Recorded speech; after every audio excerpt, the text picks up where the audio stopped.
안녕하세요.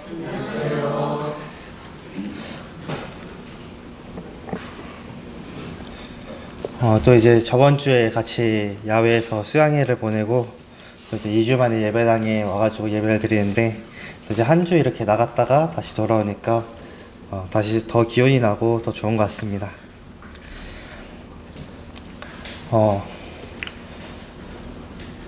옛날 중국 땅에 기원전 770년부터 221년까지의 이제 춘추 전국 시대가 있었습니다. 그 긴 춘추 전국 시대, 전쟁의 시대였죠. 그때 6개 국을 멸망시키고 그 땅을 하나로 통일시킨 인물이 있습니다. 그 인물이 누구인지 아시나요? 네, 유명한 진시황입니다. 이 진시황이 얼마나 대단한 사람이냐면 세계를 빛낸 100명의 위인이라는 이제 100명의 위인을 이제 선정한 게 있는데 그 안에 들어갈 정도의 인물이 진시황입니다. 그 진시황은 그 넓은 땅들을 하나로 통일할 만큼의 힘을 가지고 있었고요. 이제 스스로를 이제 황제라고 칭했습니다. 이 황제라는 뜻은 이제 왕의 왕이라는 뜻인데 이 동아시아에서 제일 최초로 황제라는 이름을 자칭을 한 게 진시 황제였습니다. 그 넓은 땅들을 가지고 있고 그 권력을 가지고 있다 보니까 이 사람의 능력이 얼마나 세겠어요. 본인이 말하는 것, 본인의 행동에 따라서 뭐든지 이뤄낼 수 있는 사람이 그 당시에 진시 황제였을 겁니다. 실제로 이제 저희한테 많은 유적이 남아있고 얼마나 큰 힘이 있었는지 저희가 알 수 있습니다. 이 진시 황제가 남긴 역사의 유물 중 하나가 만리장성을 만들었죠. 그것을 세계적인 미스터리라고 할 만큼 그 긴 만리장성을 만든 장본인이 진시 황제입니다. 그만큼 할 수 있었던 게 그 넓은 땅을 가지고 있었고요. 그만한 사람들을 움직일 수 있는 힘이 있었기 때문에 가능했던 일입니다. 그거 말고도 이제 병마용, 본인의 이제 무덤인 왕릉도 엄청난 큰 규모로 현재까지 남아 있고요. 하지만 이 왕이 정말 큰 권력이 있는 왕이 한 가지 하지 못한 게 있습니다. 진시황이 생전에 가장 목을 메고 있었고 결국에 이루지 못한 것이 불로초를 찾는 일이었어요. 이 진시황은 자신이 죽을 것이 두려워서 불로불사의 몸을 가지고자 했습니다. 그렇게 신하들을 이제 시켜가지고 계속 불로초의 행방을 찾아다녔고요. 하지만 결국 그 많은 사람을 사용을 하고 시간을 썼음에도 불로초를 손에 넣지 못한 게 진시 황제입니다. 진시 황제의 모습은 죽음을 굉장히 두려워한 모습으로 저희가 보고 있습니다. 어떤 모습을 하고 있냐면요. 그 진시 황제의 왕릉에는 이제 병마용이라는 이제 사람을 병사의 모습으로 빚은 그런 동상이 있습니다. 그 동상이 8,000개 정도 되고요. 그 동상 하나하나가 사람의 모양을 하고 있고 어느 병사는 말을 타고 있고 또 각각 머리 길이와 표정이 다 다르다고 합니다. 그리고 그 병마용이 들고 있는 무기는 실제 철로 만든 전쟁에서 사용하는 무기를 그들에게 그 병마용에 쥐어놓고 자신의 죽은 뒤에 사후세계가 두려워서 자신을 지키는 그런 병사를 만들기 위해 병마용을 만들었고요. 그 진시 황릉 이제 무덤이죠. 무덤의 둘레는 6km 정도 된다고 하고요. 높이는 40m 정도 된다고 합니다. 엄청나게 큰 규모의 이제 무덤을 만들어 놓고 그 안에 자신이 죽을 때 자신이 사후세계에 자신을 지키고자 하는 그런 병사들을 이제 만들어내고 심지어 이 무덤에 봉사했던 사람들을 전부 다 순장했다고 하는 속설도 있습니다. 자신의 무덤의 위치가 이제 들킬까봐 두려워서 그걸 순장했다는 소식이 있고요. 실제로 병마용갱은 병마용이 발견된 것은 이제 1970년대에 발견될 정도로 철저하게 무덤을 숨기고 자신의 죽음을 두려워하는 모습을 진시 황제가 이제 보여줬습니다. 사람의 능력으로 그 큰 권력을 갖고 있음에도 할 수 없었던 게 자신의 죽음을 어떻게 할 수 없는 것, 불로불사의 몸을 손에 넣지 못한 것이었습니다. 그 이후에 굉장히 오랜 시간이 지났죠. 2000년 이상의 시간이 지났음에도 그 시간 동안 과학이 발전을 하고 의학이 발전했음에도 인간은 아직도 그 죽음에서 벗어나지 못하고 있습니다. 지금 의학이 발전해서 사람의 수명을 늘리는 데는 이제 성공을 했지만 수술을 통해서 생명을 조금씩 연장을 시킬 수는 있죠. 하지만 그 죽음을 피할 수는 없는 것이 저희 인간의 모습입니다. 그것을 얻고자 사람들은 많은 노력을 하죠. 또 많은 돈을 투자를 하고 시간을 투자를 하고 그 돈을 가지기 위해서 많은 시간을 쏟기도 하고 그것들이 저희 사람들의 모습입니다. 그런데 이 죽음에서 피하는 것, 영원한 생명에 대해서 생명을 영원히 가지고 있는 것에 대해서 저희들에게 알려주고 있는 것이 하나가 있습니다. 그것은 바로 성경입니다. 성경은 저희에게 영원한 생명에 대해 얘기를 해주고 있습니다. 오늘 본문을 통해서 이제 저희가 영원한 생명에 대해서 같이 나누는 시간이 되었으면 좋겠습니다.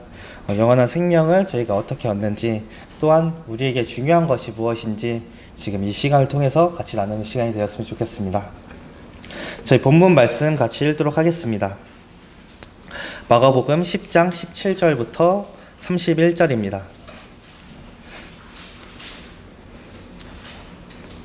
신약성경 71페이지 마가복음 10장 17절에서 31절 저희 한 절씩 돌아가면서 교독하도록 하겠습니다.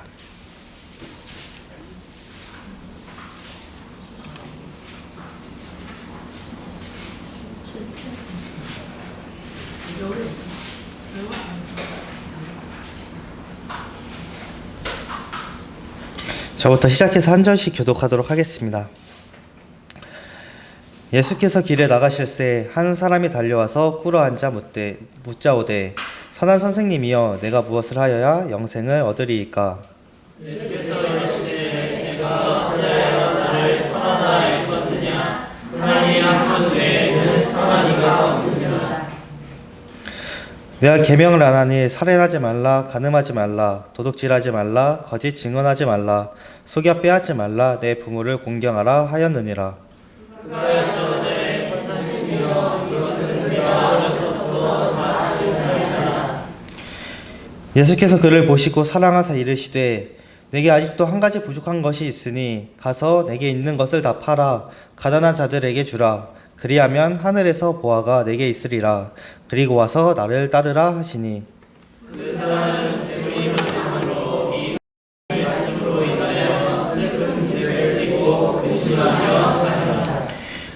예수께서 둘러보시고 제자들에게 이르시되 재물이 있는 자는 하나님의 나라에 들어가기가 심히 어렵도다 하시니 제자들이 그 말씀에 놀라는지라. 예수께서 다시 대답하여 이르시되 얘들아 하나님의 나라에 들어가기가 얼마나 어려운지 낙타가 바늘기로 나가는 것이 부자가 하나님의 나라에 들어가는 것보다 쉬우리라 하시니 제자들이 이를 몰라 서로 말하되 그런즉 누가 구원을 얻을 수 있나니.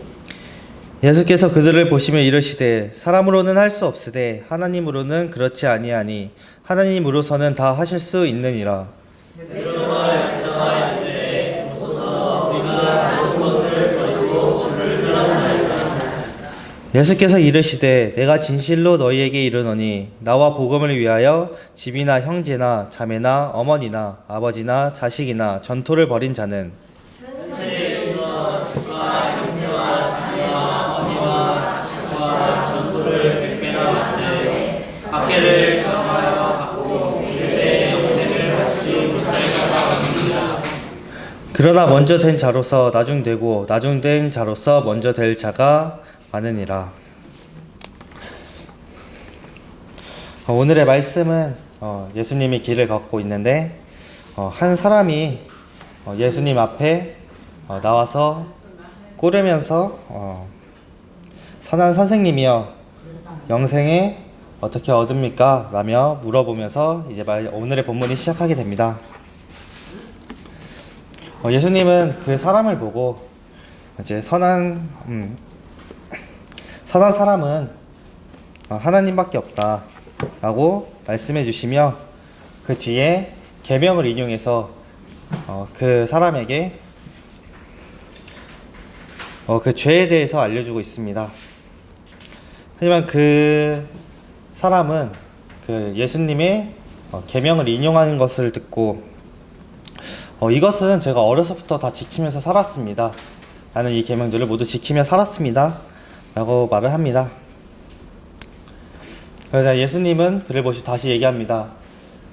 그래 그렇다면 너에게 부족한 것이 하나 있다. 너의 재물을 다 팔아서 네 이웃에게 필요한 이웃에게 줘라. 그러면 하늘 보화가 너에게 있을 것이고 그 뒤에 나를 따라와라. 라고 얘기해 주시며 이제 영생의 길에 대해서 말씀을 해 주십니다. 하지만 그 사람은 이제 근심을 하게 됩니다. 그 이유가 무엇이냐면은 그 사람은 정말 재물이 많은 부자였습니다. 자신이 갖고 있는 소유가 많기 때문에 그 재물을 주는 것에 대해서 이제 고민을 하기 시작합니다. 그 사람이 이제 모든 계명을 다 지켜왔다고 이야기를 했지만 예수님께서 그 사람에게 말해준 계명은 앞에 5가지는 모두 이제 이웃에 관한 계명이었습니다. 간음하지 말라, 살인하지 말라, 도둑질하지 말라, 거짓 증언하지 말라, 속여 빼앗지 말라 라는 말씀은 곧 내 이웃에게 이 행위를 하지 말고 너의 이웃을 사랑하라 라는 말과 동일했습니다. 하지만 그 부자는 이제 내가 그 계명을 다 지켰습니다. 난 내 이웃을 사랑합니다. 라고 얘기하기를 하지만 그의 마음은 예수님을 따라가는 삶을 살고자 하는 게 아니었어요. 오직 그저 영원히 살아가는 법에 대해 영생에 대해 궁금할 뿐이었습니다.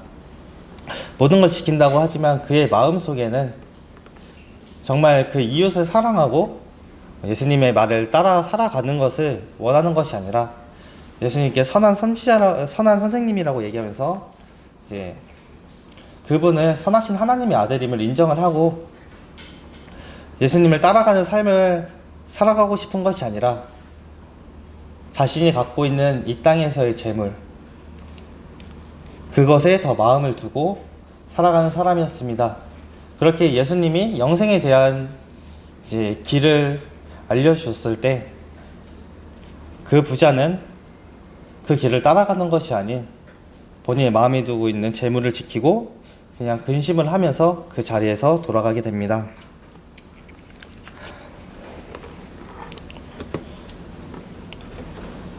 그 뒤에 예수님께서 이제 둘러보시고 제자들에게 말을 합니다.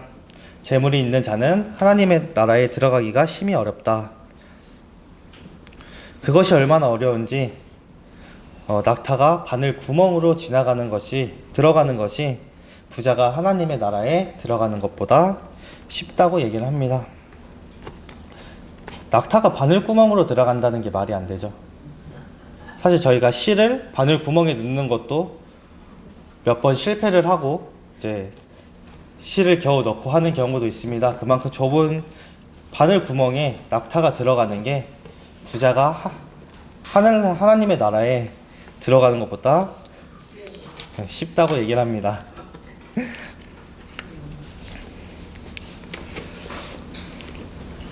하나님의 나라에 들어가는 것에 있어서는 하나님이 관여하시는 일입니다.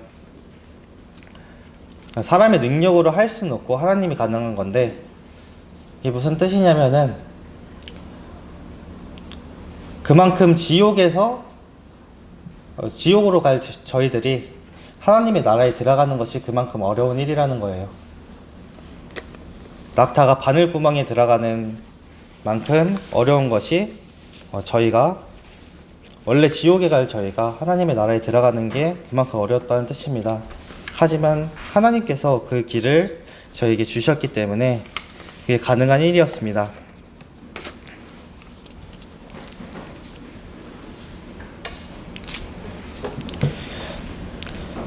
그 이후에 말씀을 보시면 예수님께서 제자들이 다시 예수님께 질문을 합니다. 제자들이 그 하나님의 나라에 들어가기가 그렇게 어렵다는 것을 듣고 놀라면서 예수님에게 질문을 합니다. 그러면은 누가 하나님의 나라에 들어갈 수 있습니까? 누가 구원을 얻을 수 있습니까? 라고 이제 질문을 합니다. 예수님께서는 그들을 보면서 말을 합니다. 사람으로는 할 수 없다. 하지만 하나님은 그렇지 않다. 하나님은 그런 능력이 있으신 분이다. 하나님은 다 하실 수 있다. 라고 예수님께서 말씀을 해주시죠. 그러자 베드로가 이제 얘기를 합니다. 예수님 보세요. 우리가 모든 것을 버리고 주님을 따르고 있습니다. 우리는 저희가 갖고 있는 것을 다 버리고 예수님을 따르고 있습니다. 라고 베드로는 얘기를 합니다. 자신의 재물을 이웃에게 주기 싫어서 그것을 포기할 수 없고 거기에 마음을 두고 있어서 근심하며 돌아간 부자와는 이제 다른 모습이죠. 베드로는 모든 것을 버리고 예수님을 따르고 있다고 얘기를 했습니다. 거기에 대해서 이제 예수님이 어떻게 말을 해주셨냐면 저희 마태복음 19장 28절 잠시 보시겠습니다.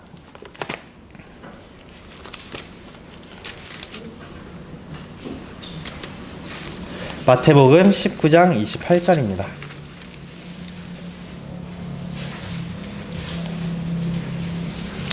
저희 27절부터 같이 보시겠습니다.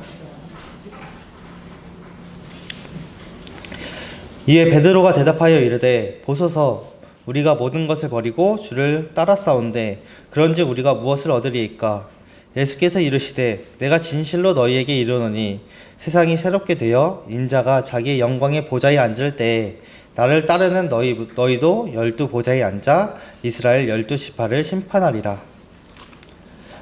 예수님께서는 베드로가 모든 것을 버리고 예수님을 따른다는 말을 인정해 주셨습니다. 그리고 너희는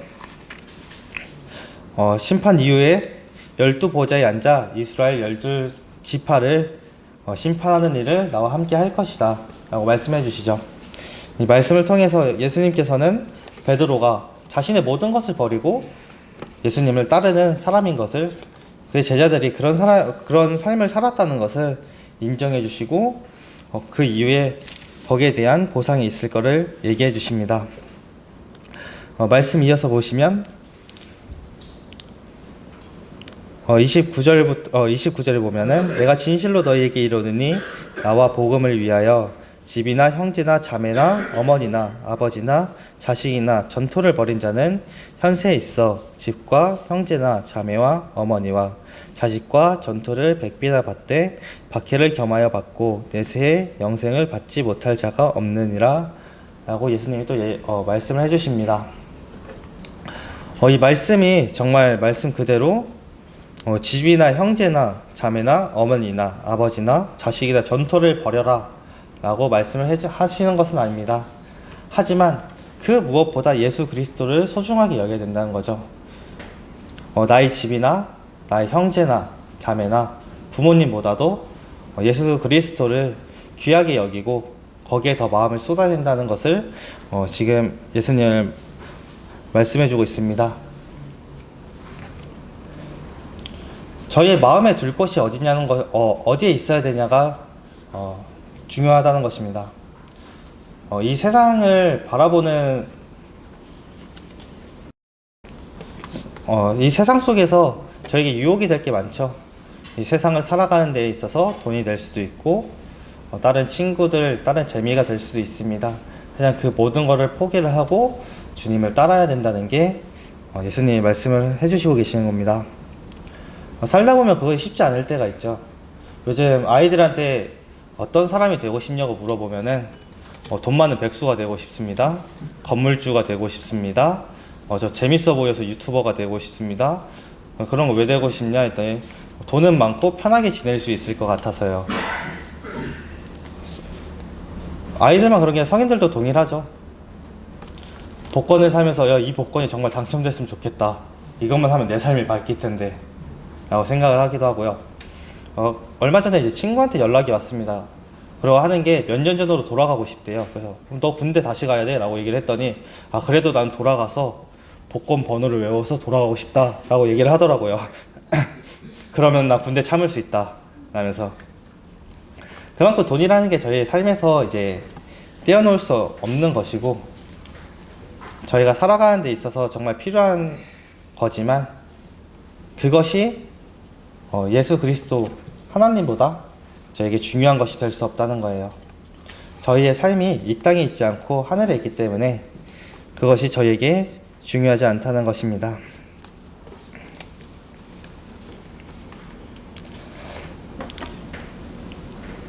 저희 능력으로는 저희가 할 수 있는 것이 하나도 없습니다. 하나님 나라에 들어가는 것, 저희가 죄에서 벗어나는 것, 저희 능력으로 할 수 없지만 예수님께서 말씀해 주시죠. 하나님은 그렇지 아니하다. 하나님은 다 할 수 있다. 그 불가능한 것을 저희에게 이루어 주시는 분이 하나님이십니다. 그리고 저희는 이 땅에 있는 것, 다른 것들을 모두 포기하면서 거기에 마음을 두지 않고 예수님을 향하는 삶을 살았을 때 30절에 보시면 100배나 받는다고 하죠. 하지만 이 땅에서는 그만큼의 박해도 겸한다고 합니다. 저희의 목적은 이 땅에 있는 것이 아니기 때문에 그 뒤에 있는 내세의 영생을 받지 못할 자가 없느니라 라는 말씀이 중요한 것 같습니다. 성도님들의 목적은 이 땅에 있으신가요? 아니면 하늘에 있으신가요? 저희가 이 땅에서 살아가는 것, 그 순간은 잠깐입니다. 저희가 바라보는 것은 그 이후에 있을 하나님의 나라에 하나님과 함께하는 삶이죠. 그렇기 때문에 그 이후에 있어서는 이 땅에서는 박해를 받고 힘든 삶을 살지 몰라도 그것들을 포기하는 게 저에게 힘든 삶이 될지 몰라도 그 뒤에 그런 삶을 살았을 때 하나님께서는 저희를 하나님의 나라에 초대해 주실 거고요. 그 이후에 하나님의 나라에 들어가서 사는 삶이 더 중요한 삶을 살게 될 것입니다. 31절 보시겠습니다.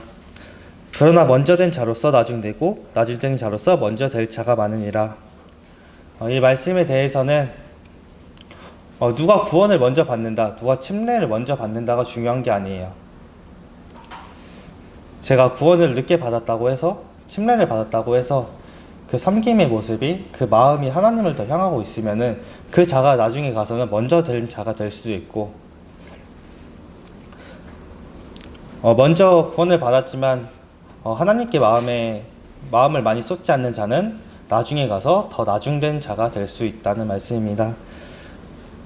그렇게 그 마음을, 저희의 마음이 이 땅에 있는 것이 아닌 하나님을 향해야 한다 라는 것을 오늘 본문은 얘기를 해주고 있습니다. 저희의 삶은 이 땅에서 있는 것의 끝이 아닙니다. 분명히 죽음 이후에 심판이 있을 거고요. 그 심판에서 저희의 죄를 심판을 해주실 것이고, 저희가 구원받은 자라면 그 이후에 하나님의 나라에 들어가 영원한 생명을 누릴 것입니다. 그리고 오늘 본문은 그 영원한 생명, 하나님의 나라에 들어갈 수 있는 방법에 대해 얘기를 해주고 있고요. 그것은 저희들의 능력으로 이룰 수 있는 것이 아니라는 것, 오직 하나님만이 하실 수 있는 일인데 그 일을 하나님은 저희를 사랑해서 이루어 주셨습니다. 그렇게 그 사랑에 보답하는 저희의 마음이 하나님께로 향했으면 좋겠습니다. 이렇게 우리는 이 땅에서 돈, 명예, 즐거움을 따르는 삶이 아니라 하나님께 마음을 두고 섬기는 삶을 살아가야 합니다. 오늘 말씀 이제 본문을 보고 이제 적용을 생각해 봤습니다. 일주일을 이제 보내시면서 저희의 마음이 하나님으로 향했을 때 제가 드릴 수 있는 것이 무엇이 있는지 저에게 소중한 것을 적어봤으면 좋겠습니다. 진심으로 저의 소중한 무엇인가를 어디까지 하나님께 드릴 수 있다 라는 것을 깊게 생각해 봤으면 좋겠습니다. 그래서 나의 마음이 얼마나 하나님께 향해 있나, 나는 무엇을 더 포기할 수 있나 라는 걸 생각해 봤으면 좋겠고요. 두 번째로는 실질적인 적용에 대한 부분인데, 제가 일주일 동안에 어떠한 섬김의 일을 할 수 있는지, 그것이 작은 것이라도 좋습니다. 일주일간에 이제 생각을 해보시고 실질적으로 제가 할 수 있는 일을 저희 섬김의 일을 실천을 해봤으면 좋겠습니다. 간단한 것이 될 수 있어요. 아니 간혹은 지금 모임에 잘 참석하지 못하고 계시는 성도님께 연락을 한번 한다든지, 아니면은 주변에 이제 성도님들께 안부 인사를 전하고 말씀 한 구절 이제 같이 보낸다든지, 아니면 교회에 있을 때는 교회 슬리퍼를 정리한다든지, 작은 하나라도 실질적으로 제 시간을 투자해서 주님의 섬기는 일을 이루는 일주일을 보냈으면 좋겠습니다. 제가 준비한 말씀은 여기까지고 잠시 기도드리고 마치도록 하겠습니다.